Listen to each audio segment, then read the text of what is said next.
in procurement, program and control. I'm a businessman, yes, I'm an entrepreneur. Oh yeah, I'm a businessman, yes, I'm an entrepreneur. Oh yeah, I'm a businessman, yes, I'm an entrepreneur. Good afternoon and welcome to the to the Business Zone with Crystal and Gilbert. Gilbert is on his way in.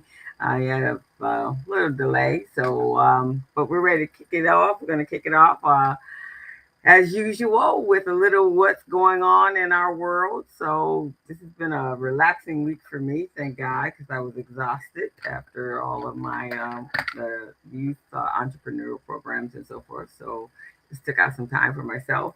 A little time anyway, not a whole lot.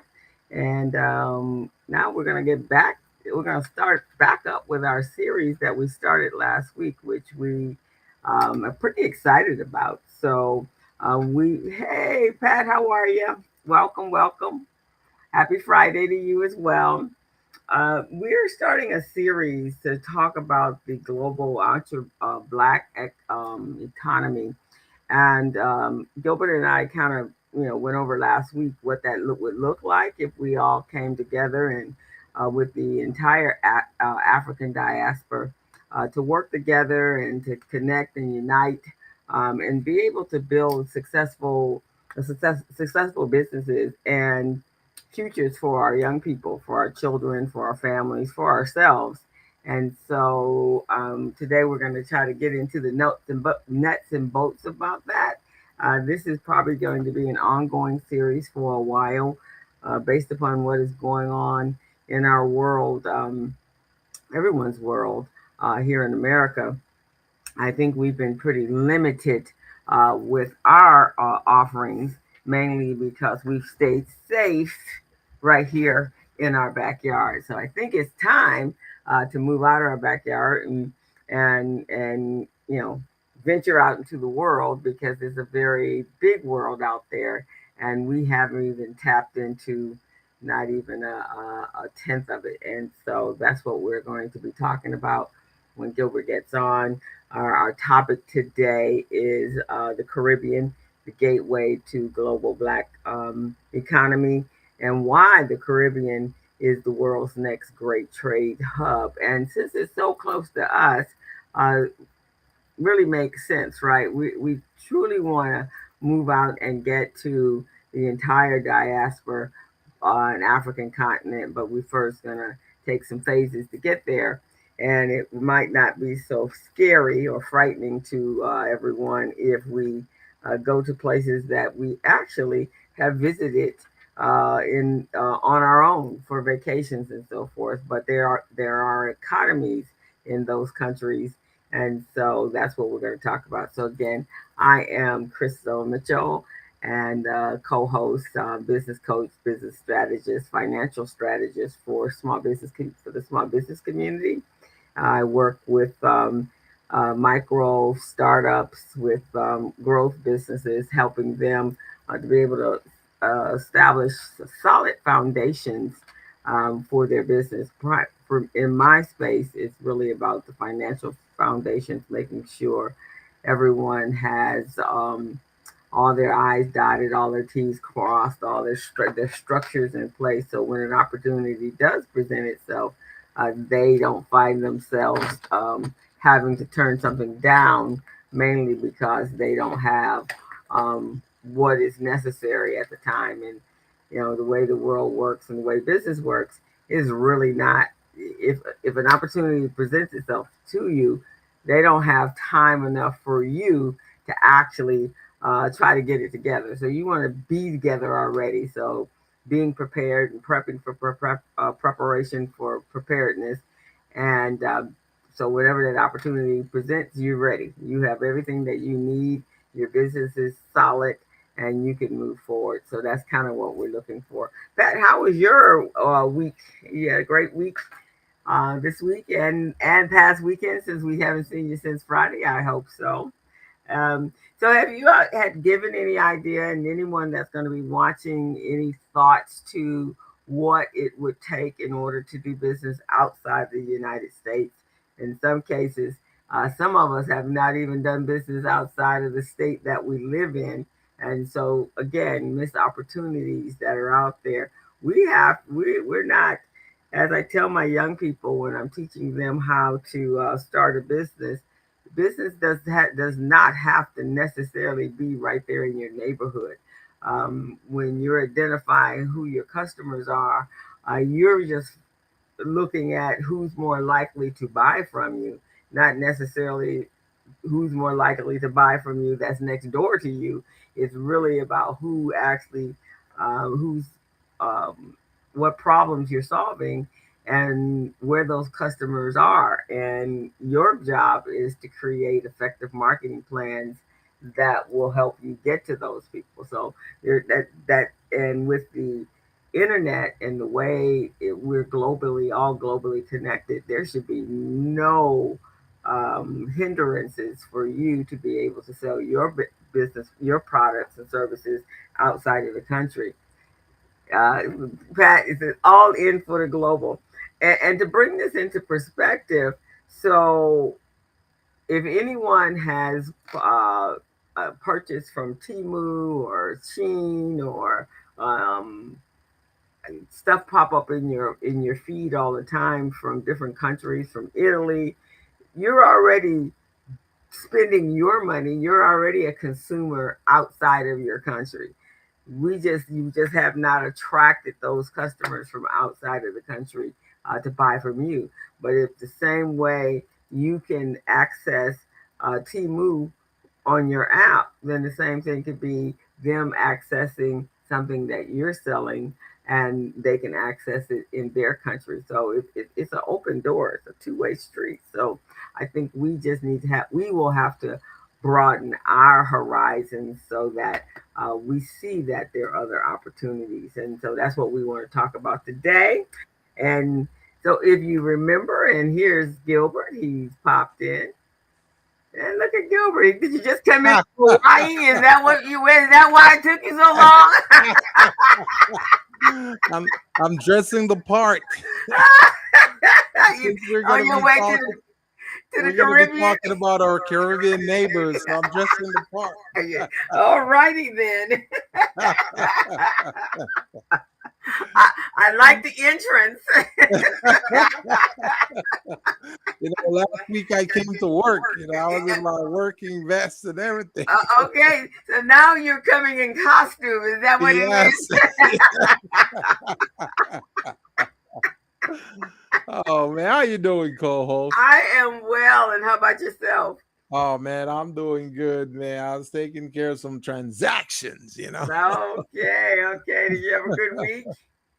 Oh yeah. It's been pretty good. So. Okay. Yeah, I took few little moments, not a lot of moments, because my folks won't let me have a lot of moments. See, you've been pulled in all kinds of directions, co-host. They want you, man. They want you. I tell you true. Just when I think, okay, I'm gonna take off. That's why I have to leave the country in order to get a vacation. If I'm here and they know I'm here in the city, yeah, right. I know, man. I know. I have to put me and a few C's in between me so that I can actually get and a number of what is it, time zones. That's it. You need to have a time zone between yourself and when you really want to take a vacation. Oh man, you got to make sure you're not really available for the masses because people are still going to try to reach you while you're on your vacation. Yes, that's true. Just trying to get a few little moments to myself. Yeah. So, I'm excited about our conversation today. And evidently, we got about 13 people watching right now. So I guess they're excited too. Excellent. I love that. Well, for those who are just joining the Business Zone, this is Coach Gilbert Buchanan and my trusty co-host, Professor Crystal Mitchell. And folks, we're on every Friday from 3 to 4:30. And what we do here on the Business Zone is to provide a platform for small businesses to help them become business ready, contract ready, and bank loan ready. all that money that's out there in the marketplace, guys, over $600 billion in government contracts.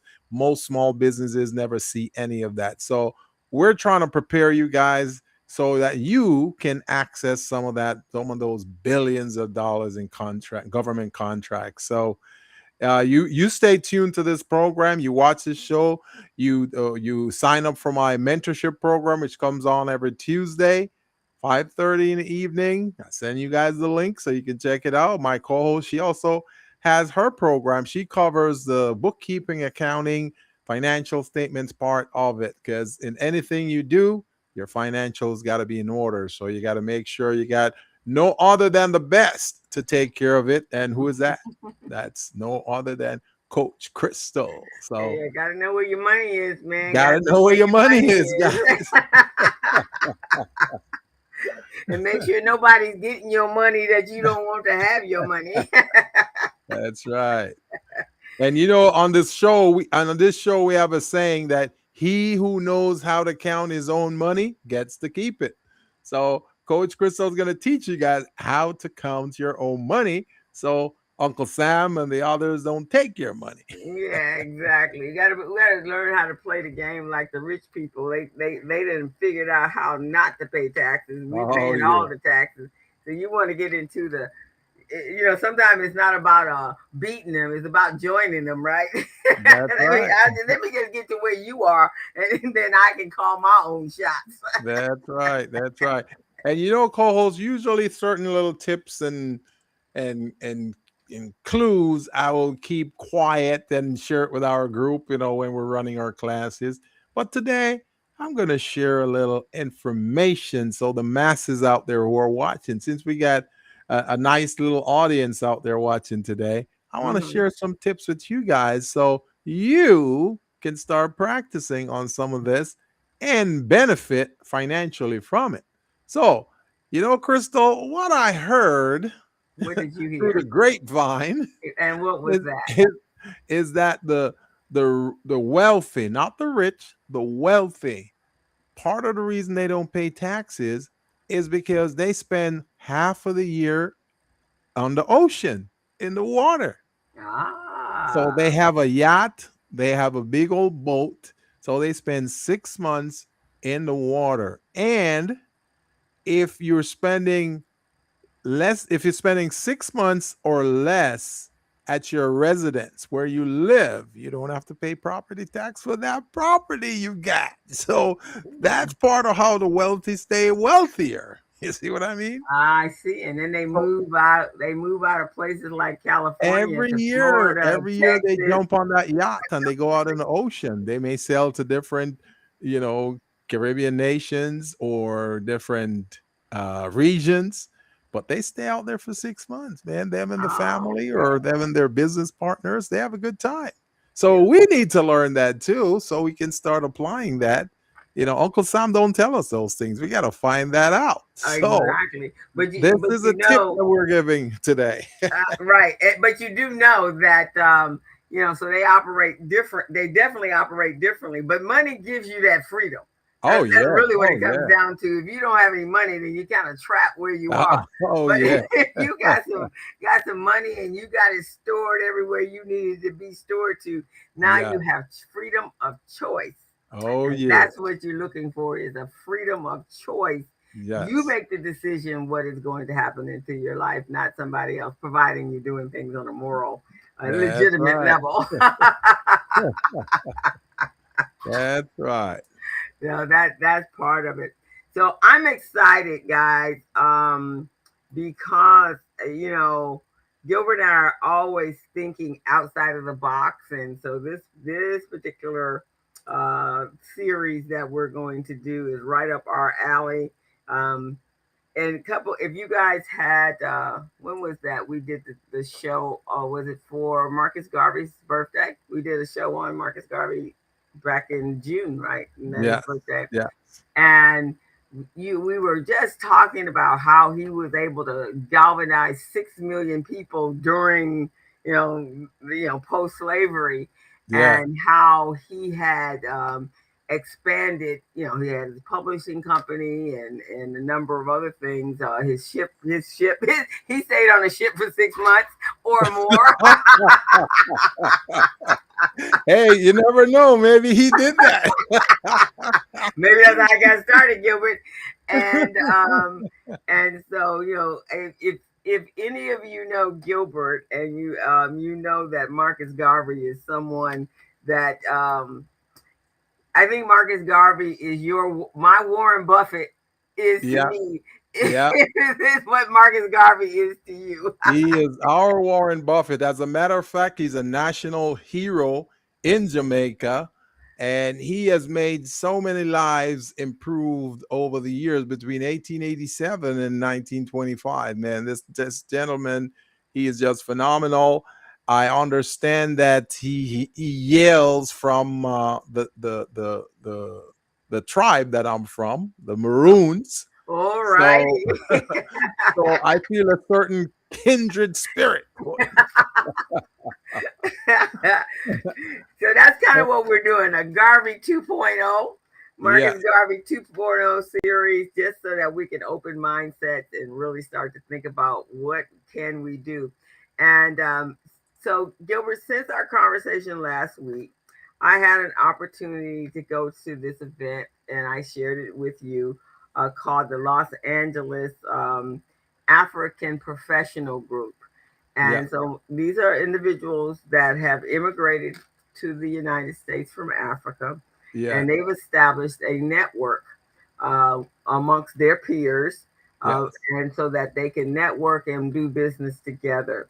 And so it was like it fell in line with what we had been talking about, right? yeah. So and I came back even more jazzed than I was before, because that to me that was a validation that we're heading in the right direction. Yeah, And so that's kind of so that's how we looked at, like, okay, this needs to be a whole series, yeah, and ongoing for a while until it just kind of sits in place, and everybody's like, okay, why aren't we doing this? That's right. what I want, is not why are we doing this? Why aren't we doing this? Yeah, yeah, So yep. So the series is the global Black economy, and how the African diaspora entrepreneurs, that's all of us, are have the capability and can build wealth without borders. And so that's kind of where we are. So in episode the two, we're answering that question from the Caribbean side, the gateway to that global Black economy. And so I don't know if those of you that were here last week may, in your mind, is where do we start? How do we get started? What does this really mean? What's the nuts and bolts of that, right? So with Gilbert being from the Caribbean, from Jamaica, if Gilbert could get himself to America, I don't understand why we can't get ourselves spending money in Jamaica. How about that, Gilbert? That's what I'm talking about, baby. Hey, I got me one of those little single person boats, man. I jump on it and start paddling till I got Until you got here. here. So, and the Caribbean is really not that small at all. We No. have some stats that we're going to go over as we get started. And so it's really not small. It's a lot. And there's a lot of people here in this country that Yes. are right here. And I have to ask this. I have a ton of friends that are from the Caribbean. How many of you guys have friends that's from the Caribbean? And how many of them still have family that still live in whatever country? Just put it in the chat so we know, guys. Put it in the chat. Exactly. And so it's a bridge, because if you got here, as I said, there was a bridge that brought you over here. Now, that bridge don't have a one way. It's not one way. It can be multiple ways. You can go in and out, right? So I think we're going to have a good time. It's definitely a topic that's going to resonate with Gilbert. And so we're ready to kick it off, Gilbert, unless you have something that went on this week that you want to share with us. Well, I just did class number 6 in my mentorship program, which is phenomenal. And, I have a group of about 13 entrepreneurs that I'm mentoring right now, and they've been phenomenal. Some of them are carryovers from cohort number one. So they've been through cohort number one. They understand the system, the process, the procedures. And what our mentorship program is all about is to help small businesses on the next level. And when I say next level, we're talking like a master's level. So if any of you have had a master's degree, then you understand the trial and tribulations and all the hassle it is to obtain one of those. So the material that we're disseminating in this mentorship program is on that level. It teaches you how to get your business contract ready, how to get it bank loan ready, how to get it business ready. And also, it teaches you how to prepare yourself in terms of developing a statement of qualifications, because those are things government contract providers need from small businesses. We also teach you how to develop a proposal, how to write a proposal to go after government contracts. We don't play, we take that thing and we dissect it into many parts. Like this past class, we did how to respond to an RFP. And there are several segments to it. We also dealt with the psychological aspect of government contracts, the compliance aspect of government contracts, all of that. So that's what we do, guys. We're trying to prepare you guys to be better than your competitors. We want, when you step in a room with a contract provider, that contract provider start giving you immediate respect, because they see you know what you're talking about and you have the solution to help them solve the pain that they have, that they need to have solved. So that's what that mentorship program is about. The class is every Tuesday, 5:30, from 5:30 to 7:30. And I'm going to put my phone number and email in the chat. So if you guys would like to check it out, you can contact me and we can get you set up. My co-host, she does bookkeeping and accounting with the Los Angeles Urban League and many other organizations. She is going to be a big part of this mentorship program as well, because she's coming in on week 12.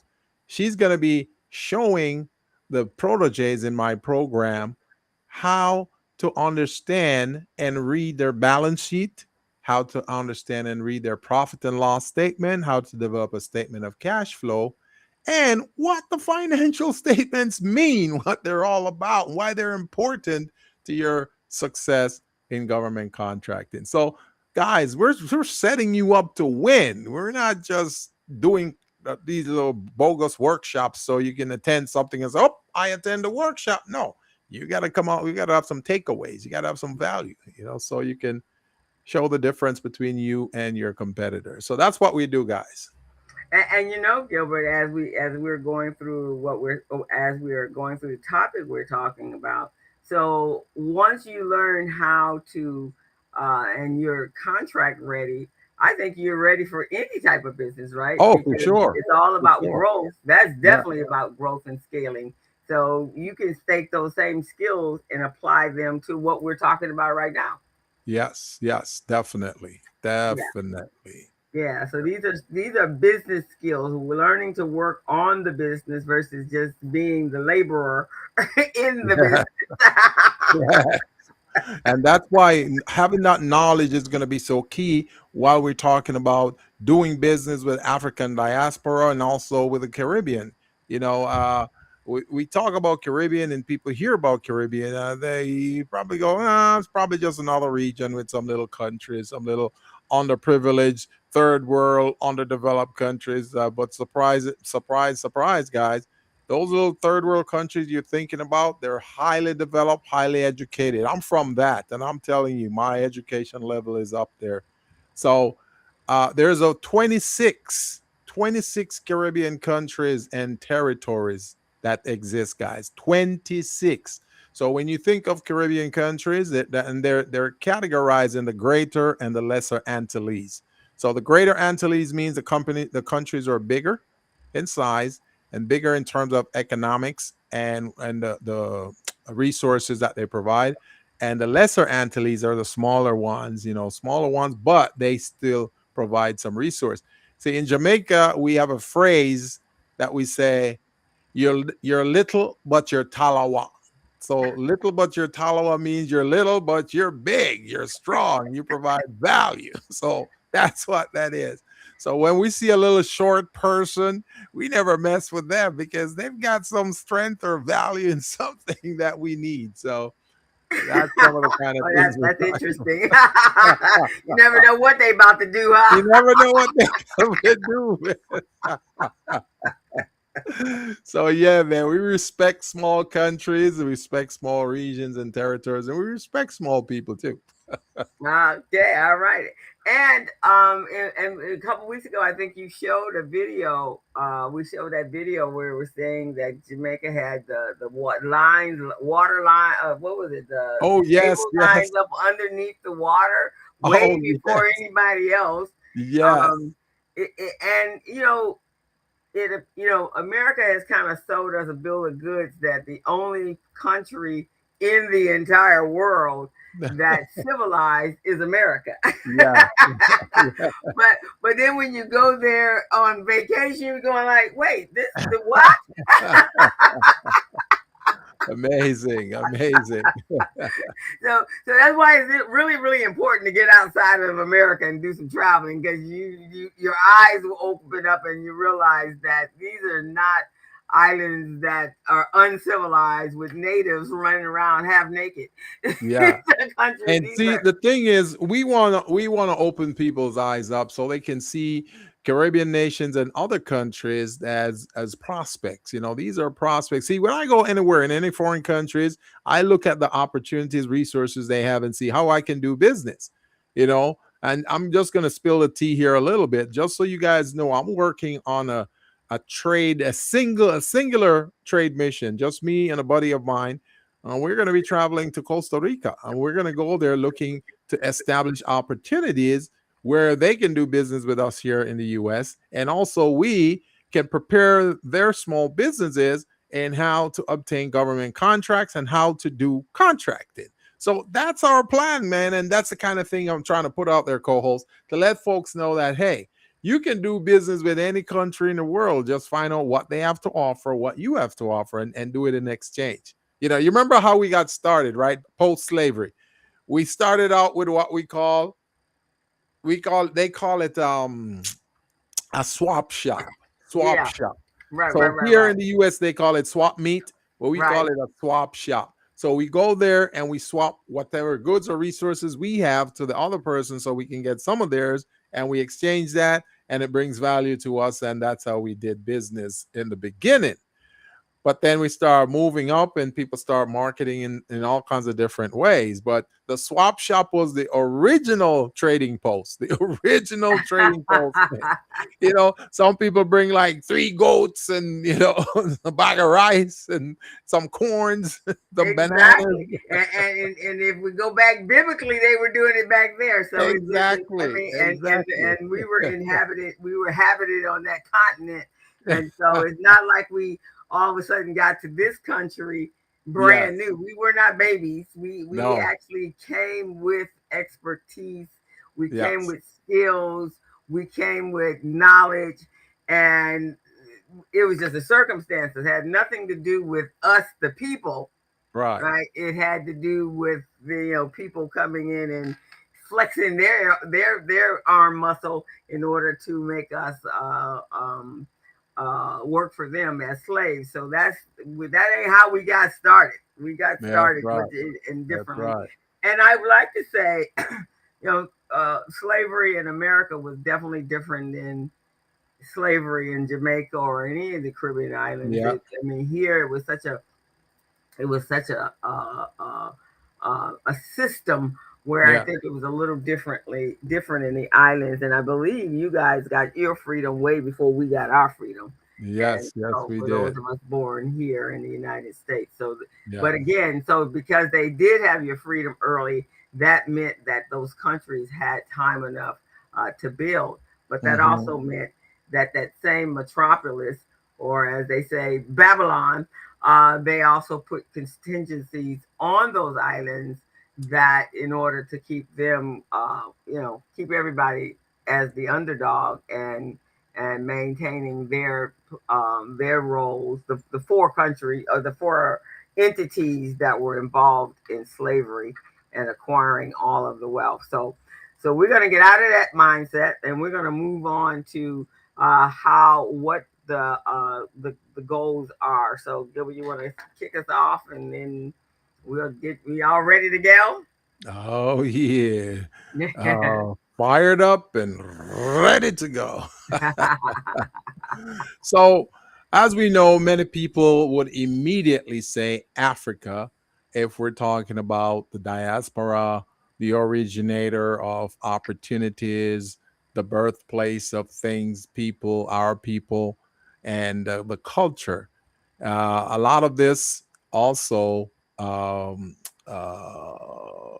should say, got exported to Jamaica and the Caribbean and many of these other islands. Now, others might say United States, but today we're making a case that one of the most strategic places on earth is the Caribbean. Okay.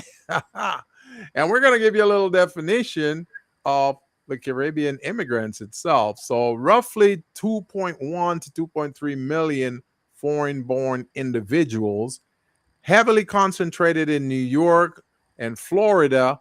There are some here in Los Angeles, in California as well.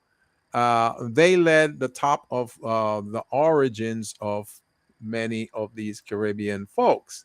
Now, we have Cuba, we have the Dominican Republic, Jamaica, and Haiti, who kind of lead that charge for Caribbean folks and the descendants, and how they embrace and emanate the culture itself. Now, Haiti has both the largest total population and the highest percentage of people of African descent in the Caribbean. Approximately 95% of its 11.5 plus million residents are sub-Saharan African descent, and this makes them the largest Black republic in the world. Just so our listeners know, because everything we do is tied to slavery. It's tied to what happened before slavery and what just during slavery. Haiti was one of the countries that they received their independence before many of us Caribbean nation and others. They didn't play. Now, they speak French, Mm-hmm. and they have a dialect that they also speak, just like we did in Jamaica. Our predominant language is English in Jamaica, but we also have a dialect which we call Patois, right? But the Patois was because remember back in slavery, they tell us, hey, we can't have two or more people gathering. You guys might be planning a riot. No, I want you A guys. takeover, huh? Yeah, you're planning a hostile takeover. We don't want you guys to be gathering. So get away from there. And don't be talking to each other in any kind of codes or anything like that either, because you might be planning to shoot me. so, so we developed Patois. They didn't even know what we were doing. And Patois was the African language tied into some of the English language that they taught us. So we created our own dialect that they didn't even understand. So they didn't want us to talk that at all. So we'll talk the bogus language they wanted us to talk, but when we get together, man, we're planning and scheming, as to what we need to do to take down massa. And you might be planning dinner. Yeah, we might be planning dinner The too. peas and rice. They don't know. And so Haiti had the same thing, man. They had their this is what they call Creole right now, but man, Yeah. they have their own little thing that they use. And co-host, some of your friends who are aligned with the Haitian Creole language, correct? Yes, I do. Yeah.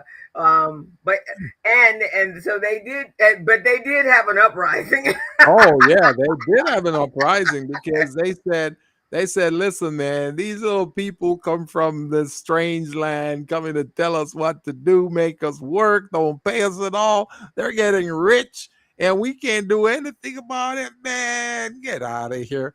We're gonna take a stance. So that's when they galvanized. They had a leader called Toussaint Louverture. So Mhm. Toussaint Louverture he was like the Marcus Garvey of Jamaica. He was Yeah. he was a leader for Haiti, and they planned and as to how they're going to ostracize the masses and their Mhm. crew and their clans. So they got rid of them, man. And then there's another lady. I gotta try to remember her name. That she was like an understudy of Toussaint Louverture. She was. You remember I told you the story about Jamaica. This powerful woman named Nanny who galvanized a group of Oh yeah. us, Uh-huh. and we kicked the British out of the Jamaica, right? Right, right, right. So that's what they did in Haiti. That woman, I can't remember her name, but she was an understudy of Toussaint Louverture, and she was very powerful, man. They kicked the French out of Haiti, man. It was amazing. So she's considered one of the national heroes there of Haiti. Okay. I'll tell you her name in a little bit, man. And But it's kind of interesting because here in, the one immigrant that they seem to be able to get out of the country faster than anybody else are Haitians. exactly.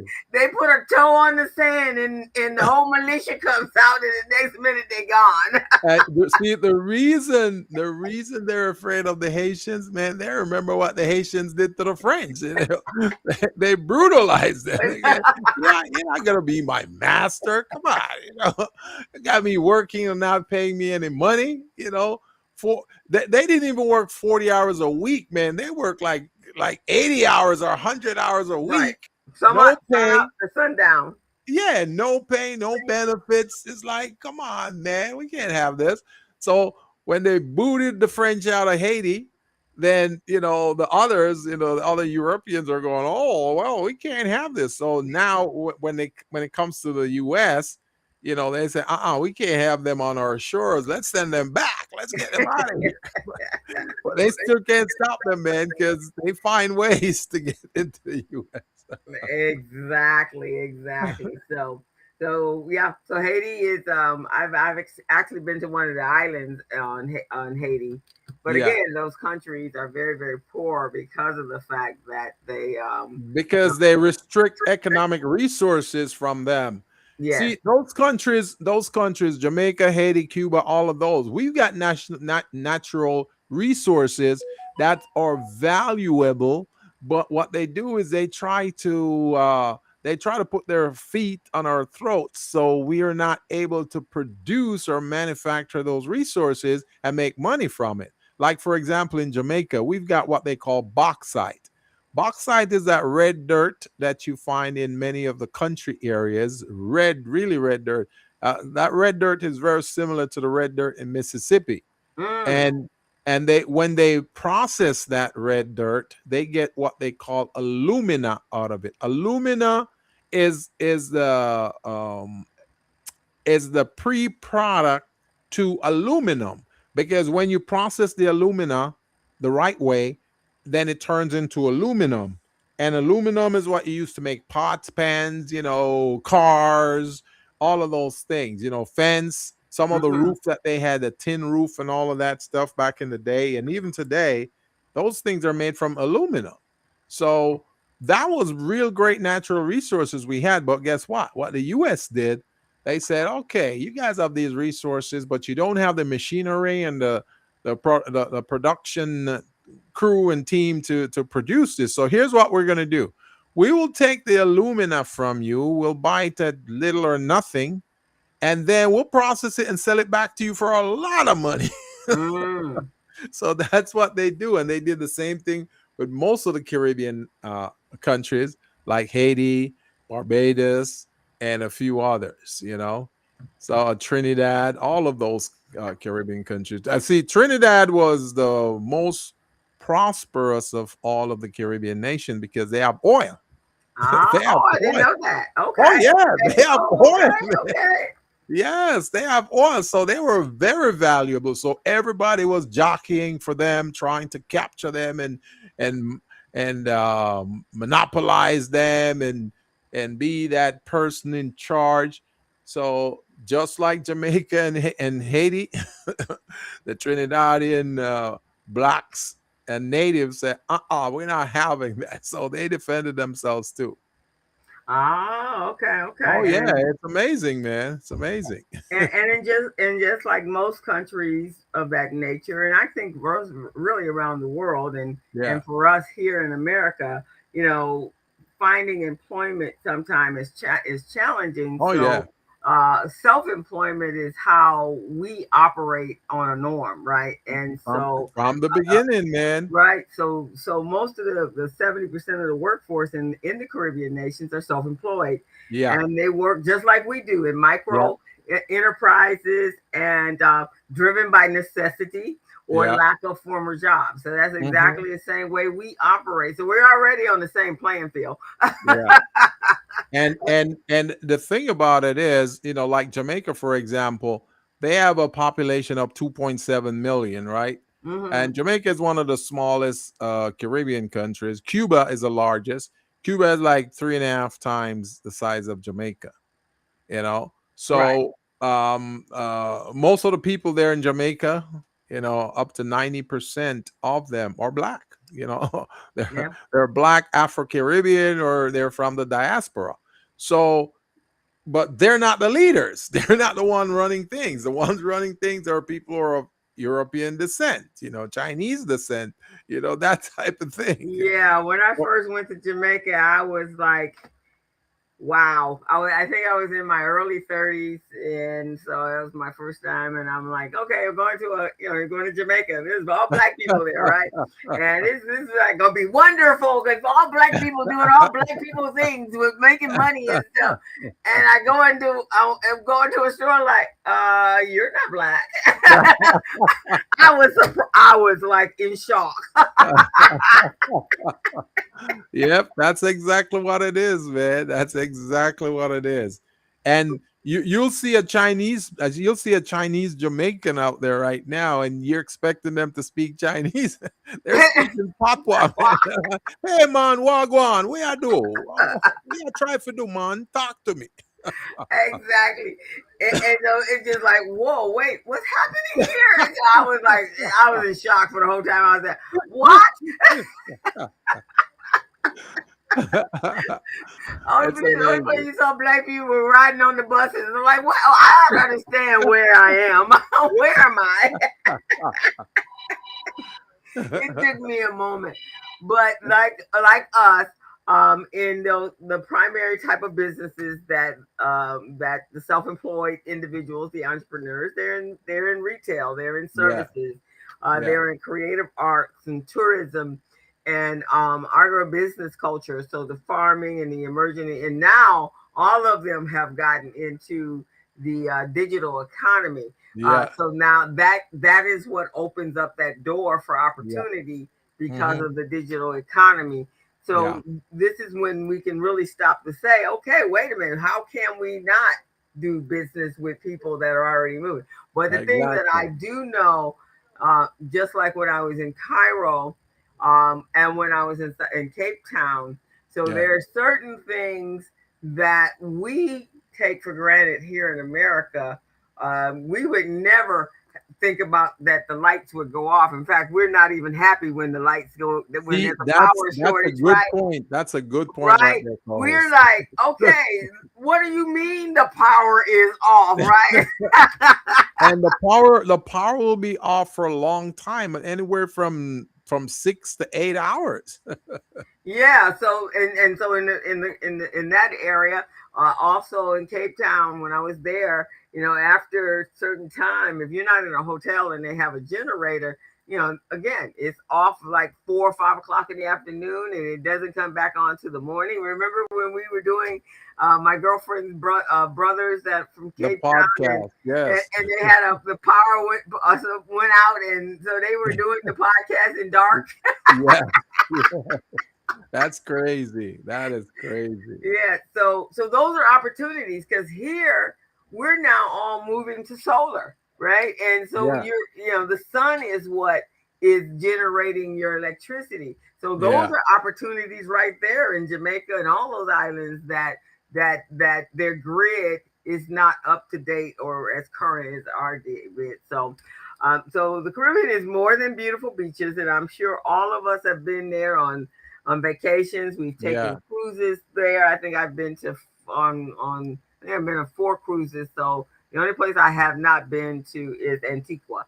Everywhere else I've been there. So we're staying in hotels. It's absolutely beautiful in the Yeah. hotels, right? Yeah. But then go into the inland to where the people are, where the Yeah. natives are, and Right. where then you see that's what is real business right there, and that's what really is are the people that live there, not the big conglomerate hotels. And so, um, And see, for some of the people here, if they're really thinking global, they're thinking on a large level. Now, we know, you and I know this, that when you're in business because you're there to solve a pain or many pain points in the marketplace, right? mhm, That's your whole purpose of that's the starting a whole business. purpose. Yeah. Yeah. And then after you start that business, then the second purpose is to limit your liabilities as much as possible while making a whole lot of money. Okay. Hmm. So that's the second purpose while you're in business. But now, what I'm trying to say is, if entrepreneurs like us here in the US, if we can look at the needs, the pain points for some of these countries, like you just described, South Africa, Jamaica, some of the Caribbean nations, they're having power outages for 6 to 8 hours at a time, and they have no control over it because that's what the power companies in those countries are doing. Then maybe a solution to that pain point, guys, is to try to identify generators that are run by solar. Because Hmm. since it's Caribbean, there's a sun there a lot. So if the sun is out and it's solar, then you can have it set up in such a way so that it functions. So even though they're the big companies are jipping them with electric bills and all of that, and you can introduce um, generators that will keep them going, keep their business going, keep the refrigerator going. And many of those people, they might be sick from the hospital, so they need electricity for their medical supplies and all of that. Hmm. That's where the generator will come in, guys. So that might be an opportunity for some of you to look at and say, hey, maybe I could do business that way. So we're putting out ideas out there, guys, and just check it out. Check it Right, out. exactly. 'Cause- and innovation, because again, it's a place that the I don't think here we have systems, official systems. In a lot of those countries, they don't have official systems. They don't have. I know when I go visit my daughter, post office is just like, yeah, right, right. Yeah. And if it does get to the post office, it don't get to you. They're, Like I they're said, still using the Pony Express system. right, the Pony Express systems, or it's just not, they're not bonded. Let's put it that way. So your product never gets to you, and Yeah. so now you're overcharged. So those are the things that you know. Again, solving a problem, right? Logistics, that's huge everywhere. And now with solar, so in our backyard, we had. I think I mentioned to you, Gilbert. We had when we first got our garden back and everything was open because we didn't have our gates up. And so the raccoons thought this was their backyard. And Mm. they were just coming in, just tearing up the garden, just coming in to tear up just because they could. And so what we did was I ordered from Temu, which is actually you're ordering from China, and they're sending it here. And I ordered these little lights that are all solar powered. And so we got those situated everywhere, the light spotlights, and they're all generated the sun. We got sun 365 days a year, but the islands got sun even more than we got sun, right? Right, So right, right. um these are this, and so there you go, you now have power, and we now have solar on our house, and which reduces your electricity bill. So these are innovations and these are opportunities for people. And at what point, you know really, even during Co-host, I think you should re-emphasize those 5 points you just talked about the location, the logistics, the trade, innovation, and opportunities. Because people need to recognize that when you go to these Caribbean islands or African countries, it's not just for vacation, man. We're talking about business opportunities here. Exactly. And if you guys are looking at a map, so any ship that's coming from anywhere else in the world is coming through that canal, which is how the transatlantic slave trade went. It actually, and that's kind of how it started. You know, Portugal, all of these places got to come. You got to come through that area in order to get to South America, right? I mean, Yeah. to North America. So that is how they saw these islands just sitting out there, which had people on them. They were inhabited. They weren't Yeah. like to be discovered by Columbus. They Yeah. already had peoples, and and so that is actually the trade route, right? So one of the trade routes, not all of them, but one of them. So that location is primary for, and the waters are warm. So therefore, you know, ships coming through there, they weren't in danger unless they're coming through hurricane season of losing their ship. So of course, it's all through timing, but logistics, and so there's trade there, and that's why there's innovation and there's opportunity. It has always been opportunity. We just need to do a reverse thought process because Yeah. we're thinking, oh, everything that we have has to come from this country that we're in. And many of our entrepreneurs need to start doing a lot of research, because many entrepreneurs today, they may do some marketing, they may do, what they need to do to get by and make a dollar or so, but we got to start thinking globally, guys. You start thinking globally, you're looking into things, you're looking into doing things outside of the box. So my co-host said, you look at the different locations. There's so many different locations to look at when you look at a Caribbean region. You know, you look at their, you want first, when you look at their location, you want to look at, okay, the climate, look at the weather. How frequently does it rain? How frequently is there sunshine? And then you build your strategies around those things. The logistics, what's the process? If you were to ship a product, how long would it take? What channels would it go through? And who are the key persons that you need to deal with in order to get this safely to your trading partner? So all of those things are things you need to know. If when you do business, you got to do letters of credits and those types of things, those are things you want to find out, because a letter of credit means that you identify a partner in a foreign land who wants to do business with you, and you say, okay, I'm going to send you X amount of products, or I'm going to provide you some services, but you need to pay X amount up front. Well, that X amount is going to be in the form of a letter of credit that they generate, and they put it in a system which stores and secure that document, that instrument, to show that they're serious about doing business.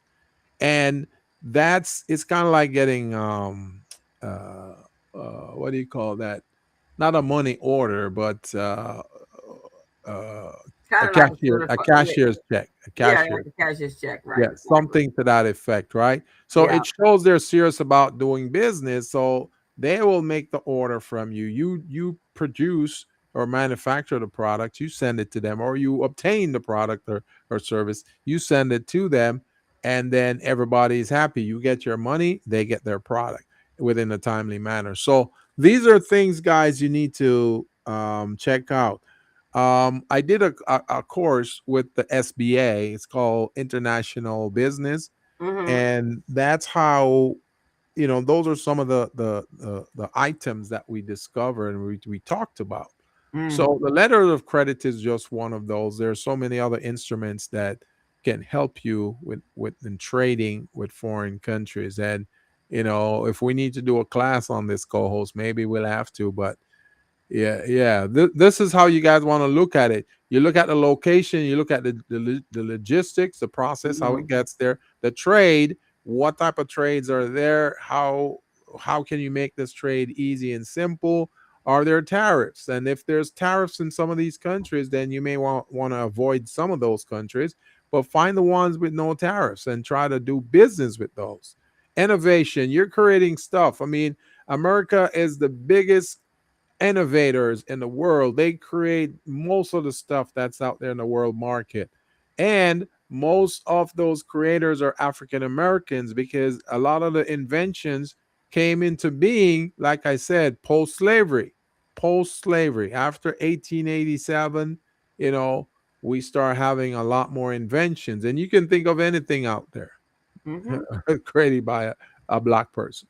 So, Exactly, and the same, and on that note, Gilbert, the same when during this during slavery, yeah, they were trading cotton back to Europe and to yeah, Portugal and to Spain and to everywhere around the world, yeah, China, and shipping it out from the southern states in order for it to get there. And that's why there are ports all over the world. yeah, And Los Angeles happens to have one of the largest ports in the world, and yeah. it's a busy port. And so, you have resources, and you have things available to you that can make that happen. And then, of course, with the digital world, certain things can be digital, and it arrives on via the internet. You can, I talk to my daughter all the time in real time.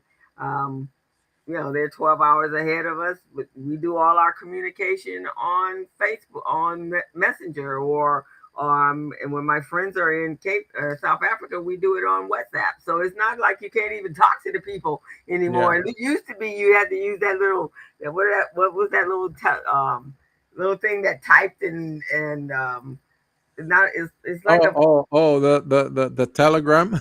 yeah, like that. But you don't even have to do that now. You can pick up your cell phone and just start talking to whomever you want to talk to, wherever they happen to be in the world. So that makes things that much more available to us. So and what that does is create enormous opportunities for entrepreneurs. It doesn't matter where Yeah, you live, yeah, yeah. and that's And, what's important. And and then you have to go ahead, Gilbert. you know what I see in a lot of foreign countries, co-hosts, the Mhm. Caribbean and some of the African nations. So let's say that you have the NBA finals, right? Between two teams. But let's Yes. say the Lakers and the Celtics, right? Hmm. So whichever team did not win the NBA championship, because the league, the NBA, they already have certain things print up, certain merchandise print up. So they print up materials for the two teams. So if the Lakers win, they call them world champion. If Celtics win, they call them world champions, and they have it on their jerseys, their colors, and all of that. So the Right. team that loses, they export those products over to these foreign countries, and the people there are happy to wear it because they're wearing a Celtic jersey or a Laker jersey, Right. even though they're Exactly. not the winner. You see what I mean? So Right. it's saying world champion, but that team is probably not the world champion, Right. but and they sell it at a discount, you know. One So day they will be, maybe the next time, but we already yeah, got our jerseys, man. We already ready. exactly.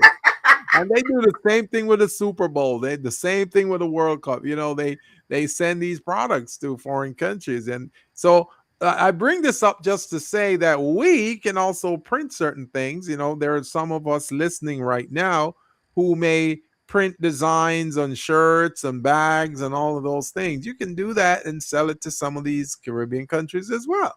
You know?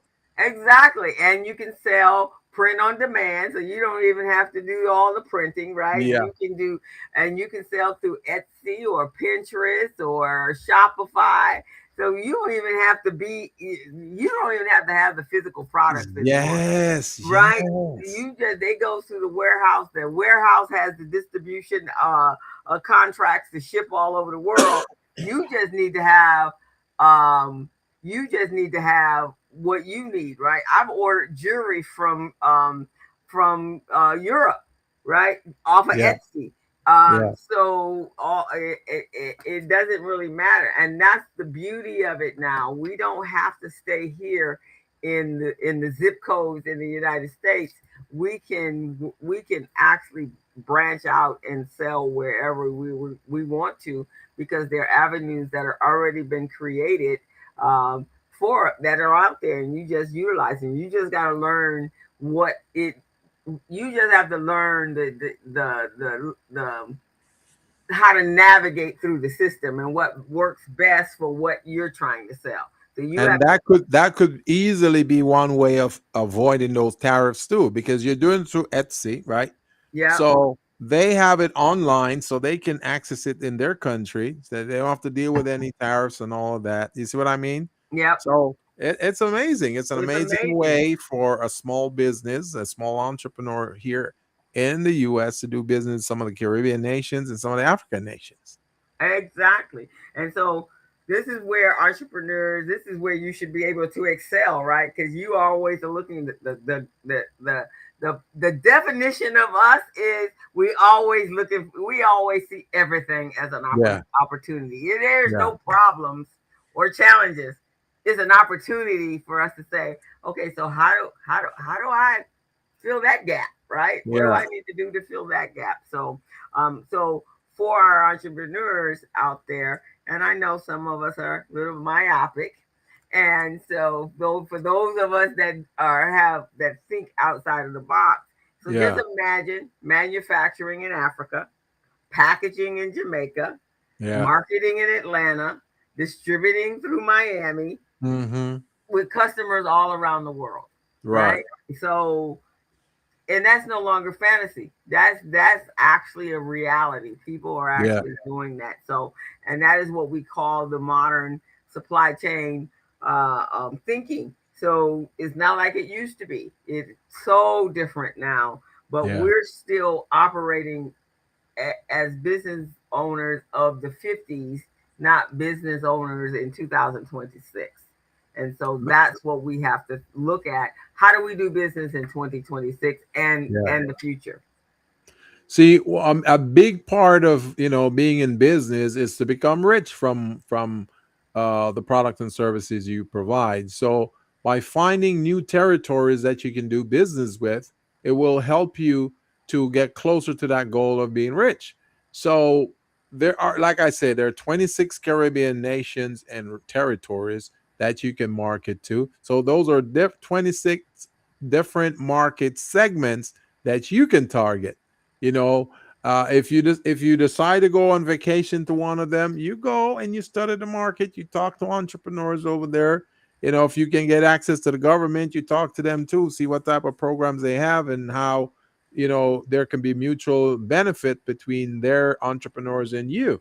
That's another way. But you want to find out about those regions, man, what their pain points are and how you can solve it. Remember, guys, pain we talk about pain in the marketplace. Pain is solved in three ways, one of three ways: time, money, and resources. Time, money, resources. So somebody may not have enough time, so they need you to come in and provide the time for them to solve their problem. They may not have the resources. You come in, provide that resource, solve the pain for them. Then the third one is um, the money part of it. They may not have the money, so you might be able to fund the production of the certain products that you're going to send them.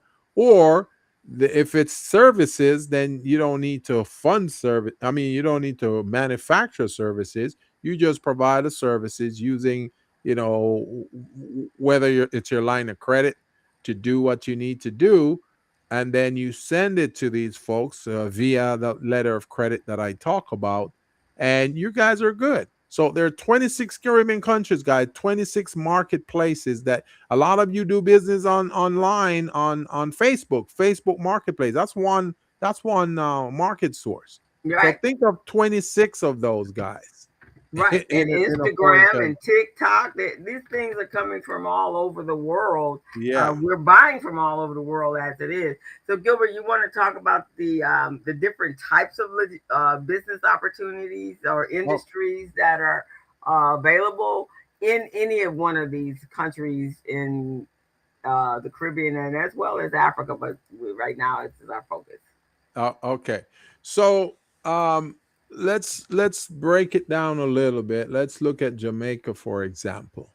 So there are one of the biggest resource there is a food production, right? Okay. Restaurants. So that's a good one, restaurants. Now, The Jamaican people are pretty creative when it comes to creating cutlery and utensils and all of those things. So they may not need to purchase that from you. But if you can look at other things that can help to make things a little easier for them, they may need, we have pressure cookers here that's high level that may not, those may not have gotten to the Jamaican region yet. Those are things you can look at, pressure cooker, high level pressure cooker, you can market that to them and sell it to them at a certain price. That might be a big seller. I already talked about the generator, right?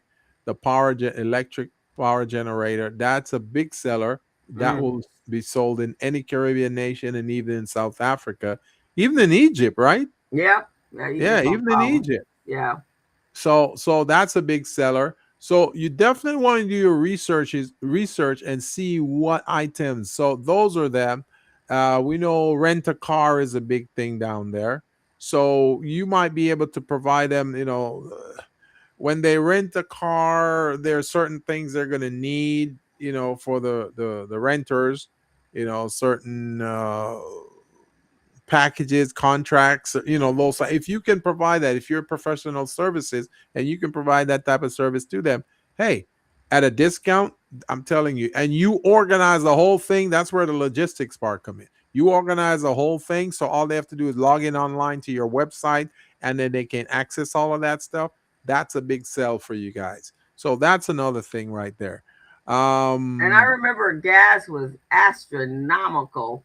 yeah, yeah, So, petroleum, or was it petrol, but whatever it is, and which is also astronomical in other countries as well. yeah, Like they need an alternative um, to the regular petroleum yeah, gas, yeah. be able to come up with some new ideas. So if you're in, if you are In the individual that is, fuel business. yeah, in the fuel business, and I mean they're like in some Africa that they use corn husks, they use other things that have some of the similarities to Right. gasoline, coming up with some new things there.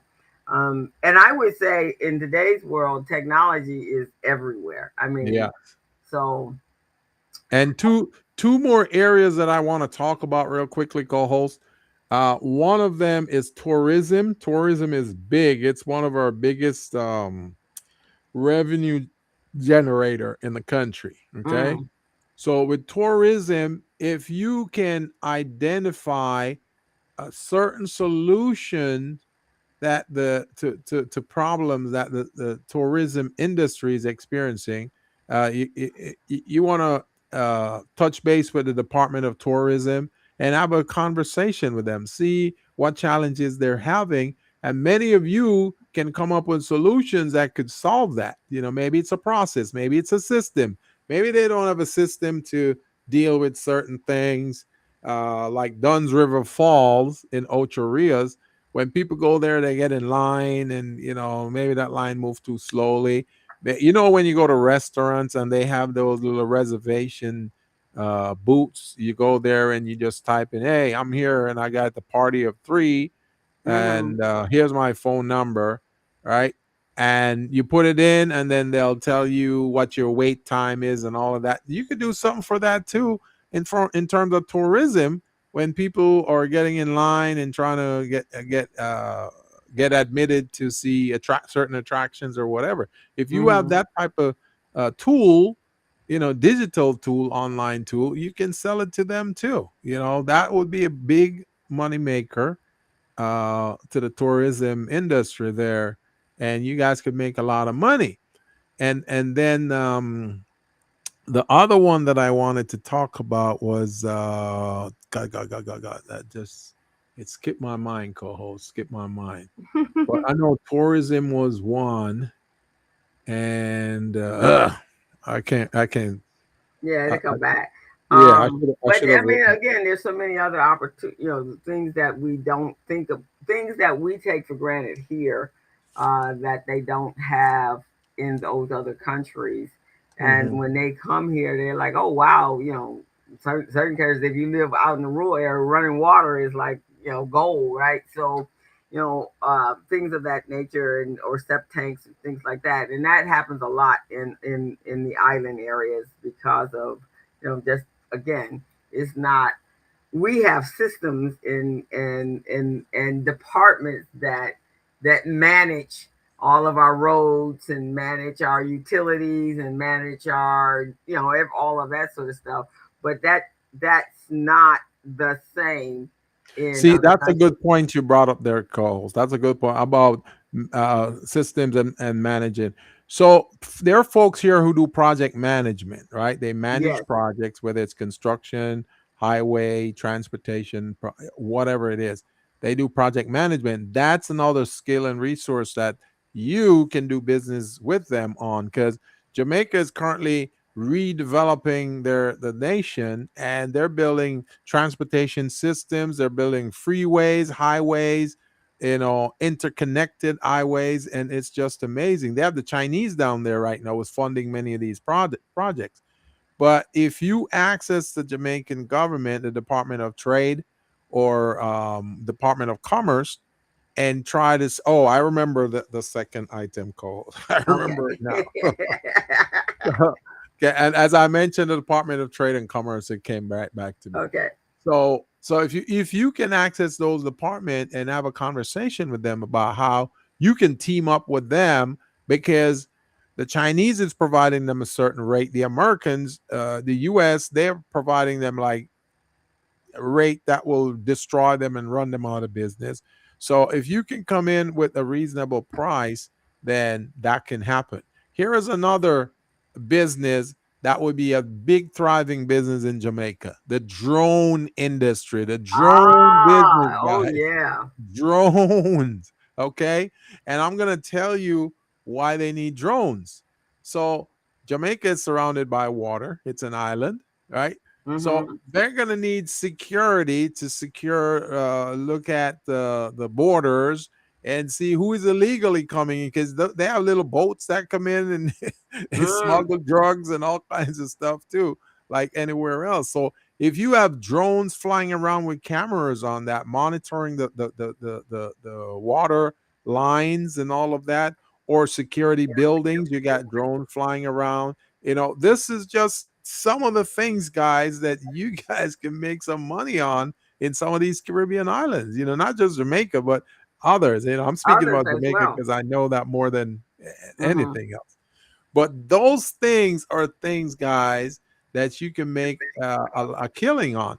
And learning about drone, getting a license, excuse me, and doing a course on how to fly a drone and operate a drone is not difficult. They got schools and classes going on now. So if you guys can do that and talk to the Jamaican government about how you can make that happen, when they're doing logistics, traveling throughout the country from point A to point B, you have that drone monitor it, because the width of the country, length of the country is only 150 square miles, 150. So you can travel the length of the country in like 2-3 hours. You see what I'm saying? 2-3 hours to travel the whole length of the country. Wow. So if you have a drone being monitored and monitoring those activities, or you can have a drone monitoring, sports events or anything, man, anything on the outside. Oh, guys, you guys can make a killing. So these are just some of the recommendations I want to put out there, co-hosts. Exactly. And now I'm going to address, and I sent you a second piece. It was just like a summary, but I think it's so when we obviously this is a bigger scale, right? And then something that Gilbert and I have been talking and promoting for a while is partnership and collaboration, right? Because this is not something you just go out there individually and do. You do need to establish partnerships with entities that can actually help you in this process. And so I think that should be the blueprint, right? When we ask how do we actually go about doing this, we should look at it as not just a you trying to figure it out by yourself. I say come together with a number of partners and see how you can do that. So as I was doing my research last night, co-host, I Yeah. was looking at some of the things, and it basically, there were some serious questions on. So right now in America, uh, at one point when you were reaching out to do business, the USAID was one of those ways you could go about doing that, right? Yes. But so Yes. I asked that question exactly, what, with that having being dismantled, what does that actually look like in today's world, right? And Yeah. so what it basically came down to say is that the future of let me see how I read it. It says the future of diaspora economics won't be built by waiting for traditional institutions. It will be built by entrepreneurs, technologists, and investors who recognize that the Caribbean is not the edge of the map, but the bridge, Mm. right? And so it says the adopted golden rules and core principles that we would have to look at in order to do that is, the goal is a partnership model, right? And it's not to Yeah. do business in the Caribbean, it's to Yeah. build businesses with the Caribbean, Yes. right? Yes. Yeah. So you're coming with a proposal to say, I recognize you have these problems, these concerns, right? I Yeah. have resources. I have partners in the United States. I have investors that are looking for other ways to invest their money. So maybe we can come to some sort of partnership. And that's a partnership model, right? And that's definitely how you want to approach that too. Not making them feel like, hey, we're superior to you guys. You guys don't really know what you're doing. So let us show you how to do this. No, because Right. these Caribbean countries, they're very proud and prideful. So they want respect, and they'll And they give want to respect protect as well. what's theirs, right? They Yeah, don't want you coming in, man, muscling it through. So yeah, we can't come in with that narrative. And that's the same thing that is here in America. Don't come to our community saying we're going to give you charity, right? yeah, Because that ain't yeah. going to help me. You need to Right. teach me how to fish, not to Yeah, hand me bread, that's right? right. Because if you teach me how to fish, then I can survive on my own. But Yeah, if you hand me bread, then I'm dependent on you to hand me yeah. bread every time I'm hungry. And Right. so we have to look at it more from a paradigm shift of economic collaboration between equals, right? Mm-hmm. We're looking for an opportunity to branch out our horizons, Yeah. and you have opportunities here in your country. How can we work together and build better businesses for both of us? So um, that's how you look at it. It's again identifying a business model that works, Yeah. not aid, or and so therefore you don't need USAID. And Right. we know since they have eliminated USAID, there Yeah. are tons of opportunities everywhere, and those Yeah. people need solutions in order to feed their family, keep their children, keep their people safe, and so coming up with an idea. And in the Caribbean, most of those countries are English speaking, so it won't be Yes. a hard Yeah. that's not a no brainer like going to do Right. business in Switzerland and you don't understand the language, right? Right. Right. Here, they speak English and they have the same needs that we have, Oh, for sure. Even more. Even even more more need. so. So Yeah. those are some of the value propositions that I saw, and I think this one is important as well, Gilbert. And I did send you it's like a summarization. It's a number of pages though. Yeah. So I asked the question: why do we believe that the Caribbean is overlooked as a business partner from our standpoint? Right. Well, Why well, do we not see that these opportunities are out there? I'm going to tell you from an observation standpoint that many folks look at Caribbean countries and African countries as third world, underdeveloped. Mm, They don't really have what we have. They're not ready for what we have.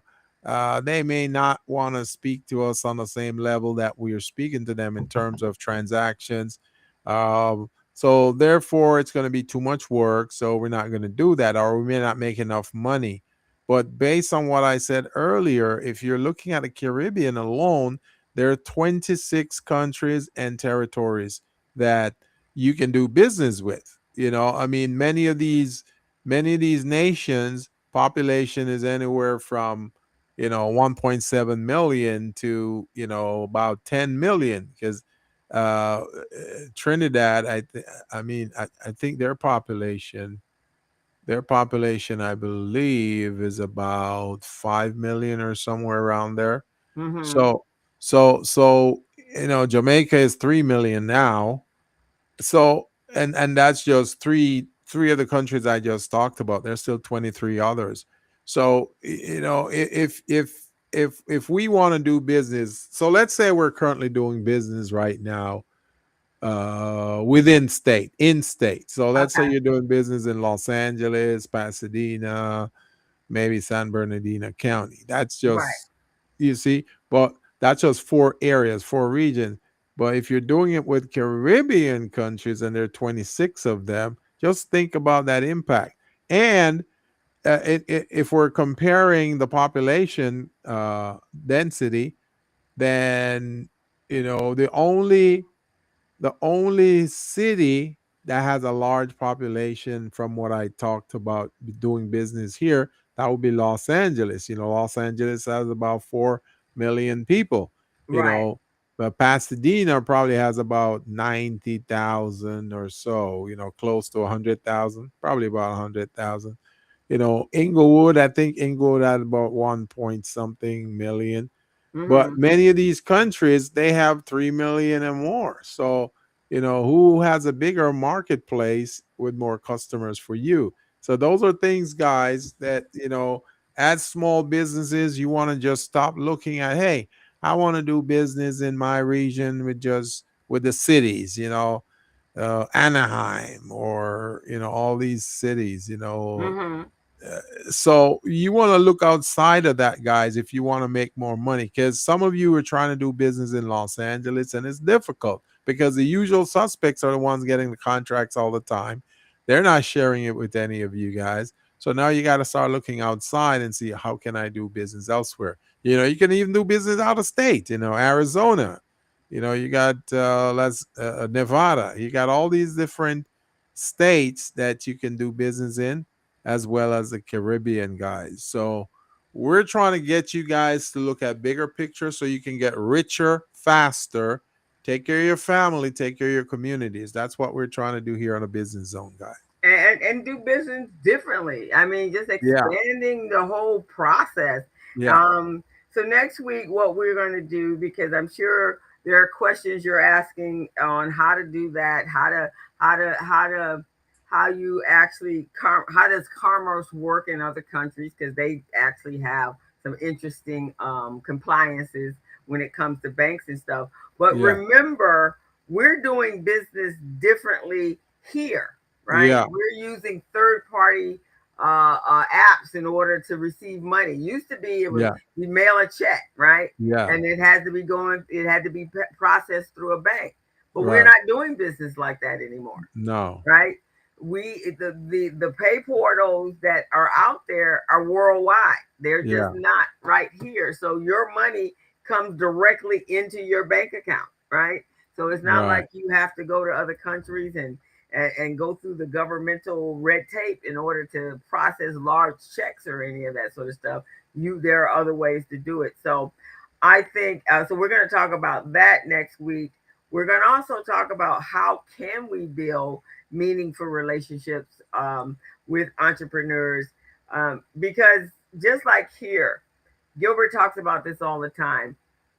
When you do business with partners, there has to be due diligence in place, Oh, yes. Oh, right? yeah. And so we have to learn what are the due diligence for that.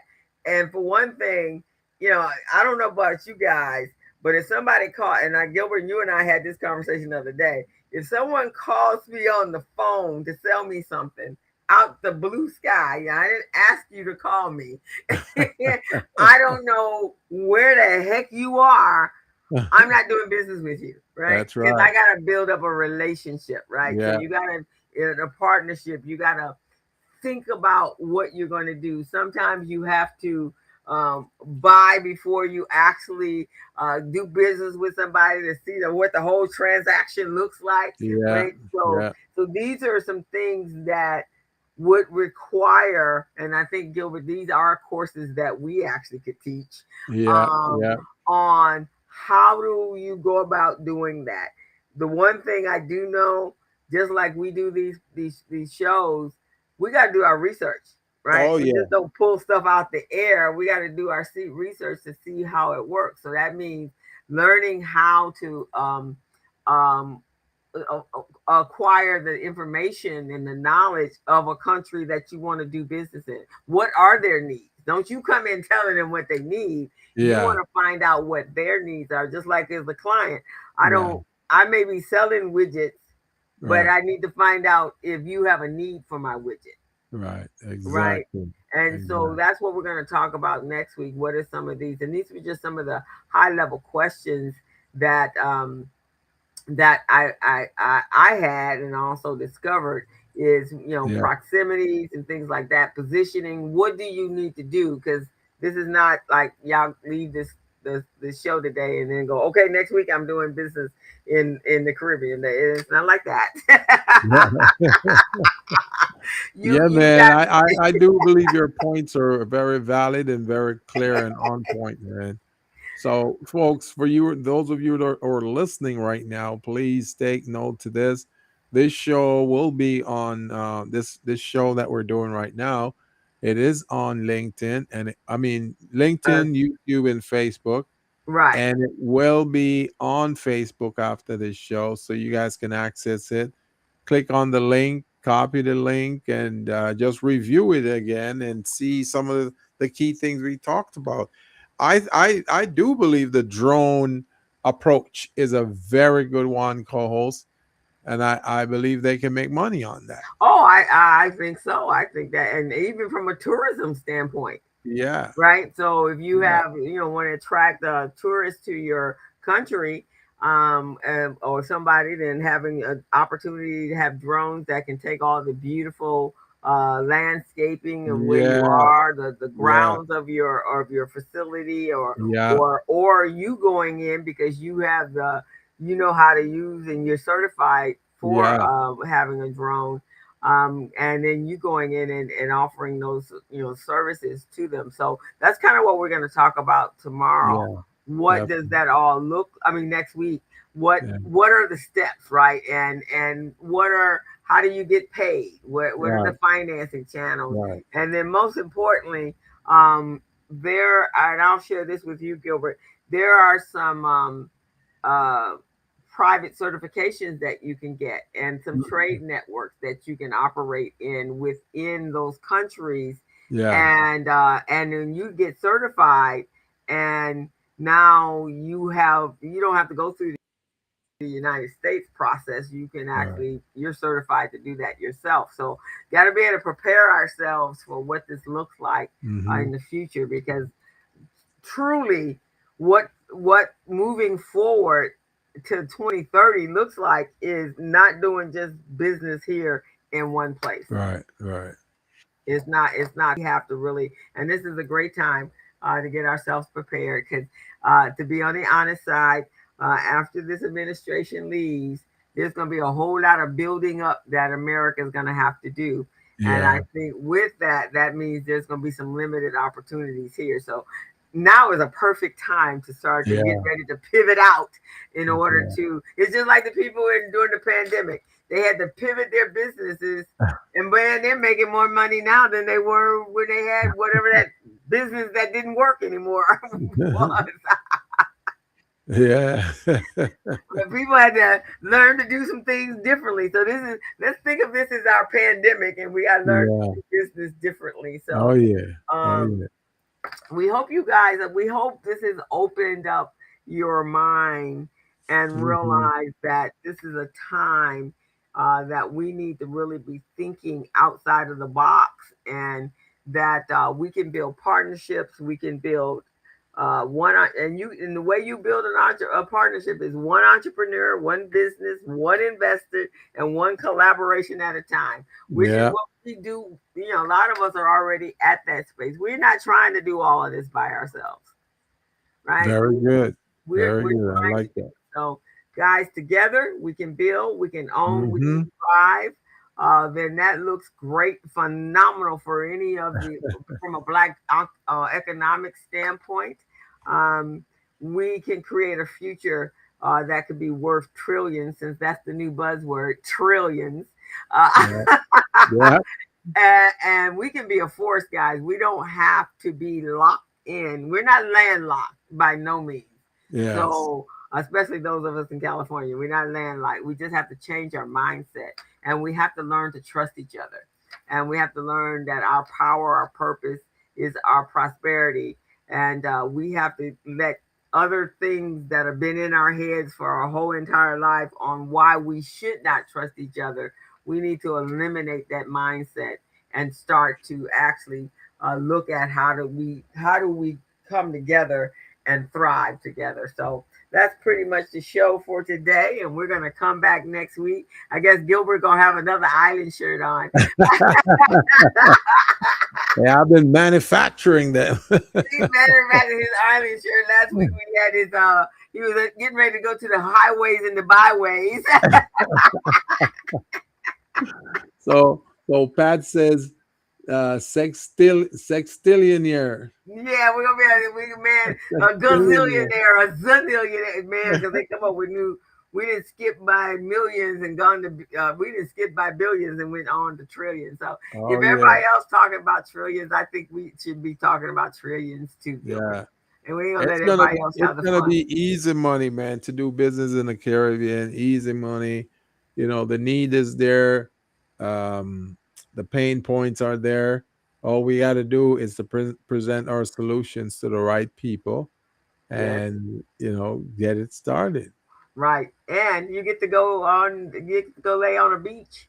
Yeah, While you yeah. after you negotiate, man. I haven't had that in a while, man. That's why I'm starting out with my shirt. Right, with a little calypso music going Lyrical. on the side there. So it's not all work. That's right. That's right. So I All hope right. I hope we provided some value to you guys today.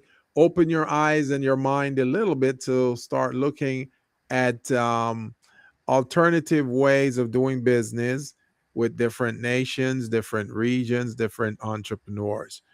Just remember, guys, you will not be rich unless you are getting these government contracts or doing business with foreign countries. That's the only way. You can't get business just waiting for these guys to give you something. It's No, never gonna happen. that's never gonna happen. So we gotta set out like the Marcus Garveys of the world and the Yes. Madam C.J. Walkers and Yes. Mary whomever created something straight out of slavery Yeah. after they were given their freedom. That's how we got to start thinking as well. This is a uh, we're like pioneers now. We get ready to go Yes. west, or east. Yes. We're going east on the other side of the Atlantic. Yes. All So right. thank you guys. Thank you guys for tuning in. This has been a pleasure. And we'll see you again next week, Friday from 3 to 4:30 here on YouTube, LinkedIn, and Facebook. My co-host will have an amazing marketing flyer for you guys online so you can see what the show is going to be about next week, what we're going to cover. And you too can be a guest on this show, guys. If you want to be a guest on this show where you showcase your product, your services, you speak about your business to the world. And maybe some of those Caribbean entrepreneurs might be listening. Oh, that You would be know, awesome. Yeah, if you guys oh, are that out would be great. there and are doing business in other countries, Yeah. we'd love to hear from you. So reach out to us. You can reach out to me on LinkedIn. I'm Crystal Mitchell, and tell me you're interested, and we can make that happen Yeah. sooner than later. And so, in the meantime, before we actually leave, we'd love for you guys to go over to our YouTube channel and hit that subscribe button. And if this was of interest to you, oops, what happened to us? Okay, wait. Let me get us right here. Regular screen. If this was of interest to you, please hit our like button and come out and visit us again. But if you hit this subscriber code, which is right here, if you hit that subscriber code, then you will actually get to go to our YouTube channel and hit our subscribe code and hit a like button. Place a comment there. That would be fantastic as well. We'd love to have you guys as part of our family. So with that, Gilbert, are you ready to rock us out of here? Oh yeah. So guys, we'll see you again next week. And in the spirit of the Caribbean entrepreneurs, listen to some nice reggae music. As a small biz pro, so we roll, using procurement, program, and control. As a small biz pro, so we grow, using procurement, program, and control.